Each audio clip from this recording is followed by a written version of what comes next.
What's up, guys? Welcome back to the channel. It's Miles of Color everywhere online. Please follow my Instagram and Twitter right here on the screen. And we're going to be editing the first photo that I ever took, first portrait that I ever took about 3 years ago with my friend Danielle. And I'd like to re-edit it since it's been like, 3-4 years ago. That's kind of crazy. I thought, why not go in, hop in there, and edit the first portrait ever? That would just kind of be cool to do and see how my editing styles changed.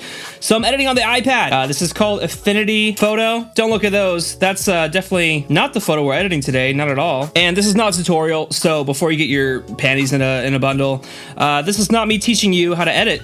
There's no explanations here. If that's something that you want, watch a different video, because that's not what I'm doing today. I know that sounds kind of mean, but I hardly know what I'm doing in here, so I'm not going to just teach you and pretend like I really know what I'm doing in an Affinity photo. With that being said, let's talk about Photoshop for iPad. I bought an iPad because I was ready for Photoshop for iPad to, be awesome, change my world, be everything I needed it to be. And it's shit. It's like a half-baked version of Photoshop, no smart filters, which is basically the biggest problem. No filters in general. That's a pretty big problem. They're like, oh, use it for compositing. How are you supposed to composite when you can't apply a simple blur to something, bro? I just think it's kind of whack. Okay, so I will tell you what I'm doing right here. I'm laying this mask down on Danielle's face a little bit, just to, where's exposure? There we go. Just set some adjustments entirely just on her here. Boom. Okay, I kind of like that. And see the before and after. Also, if the footage isn't exactly straight, I'm so sorry. I'm trying my best to record it the best I can, but I can't monitor my screen because I'm using my iPhone to record this. Fun fact. I think the sky's a little too bright for me still, so I told you guys I don't know what I'm doing in here. And me and Danielle met at Starbucks, actually, which is kind of funny. We were co-workers, and I was taking photos, but it wasn't a huge thing I was into. But she just said, like, yo, let's go take photos. That'll be fun. And I was like, you're right. Let's try it out. I was a little hesitant about it. I wasn't sure if I would enjoy it, but I ended up freaking loving it, which really caught me by surprise because I didn't think I would, which is, I don't know, that's kind of cool, you know? So once I got home to edit the photos, this one stood out to me, and it definitely was an amazing start to my portrait photography journey.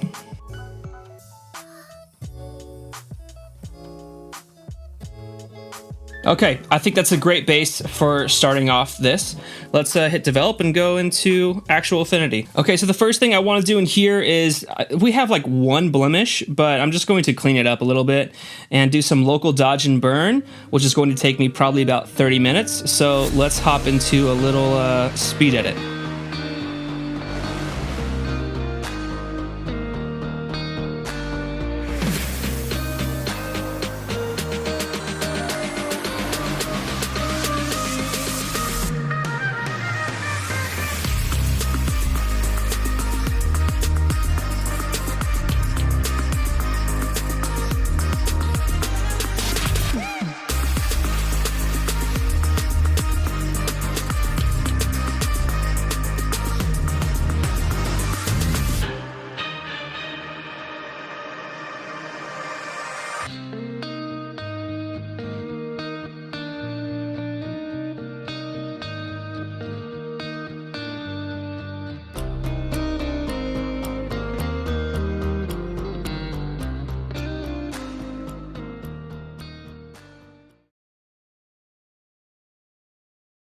Okay, good God, finally finished up with the local dodge and burn portion of this video. My hands hurt! But now it's time for the fun part. I'm going to do all my kind of, dodging, burning, making all of the eyes super pretty. All of the eyes, like there's more than 2 eyes here. And yeah, it's gonna be fun. It's gonna be a good time.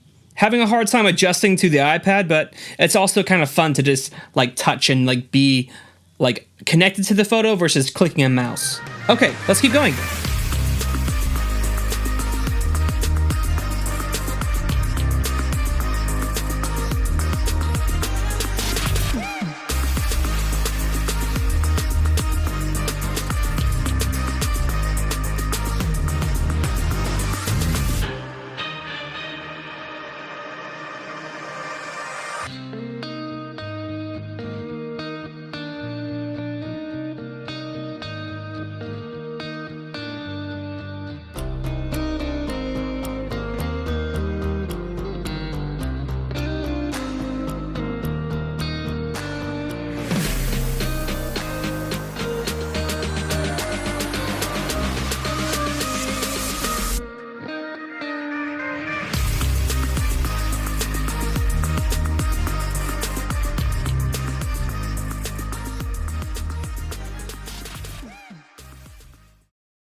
Awesome. So now we got to a point where did all the retouching, did a little bit of, adding some freckles in, some dodging and burning. Now I want to just mess with the colors and see what we can do here. I do want to add in some sort of sunset in the background. I don't know how realistic that is, or maybe like sunflowers falling or something. I don't know. I want to do some sort of composite work on this photo. Let's see what happens.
Okay, you guys saw me try out that little idea with the falling down sunflowers. Not a huge fan, but I am a fan of this. I just kind of amplified the effect, kind of added in a little bit more sunflowers into the field. And yeah, I'm really liking where this one's going. I'm gonna copy in the previous edit's coloring, and then you see where that leaves us.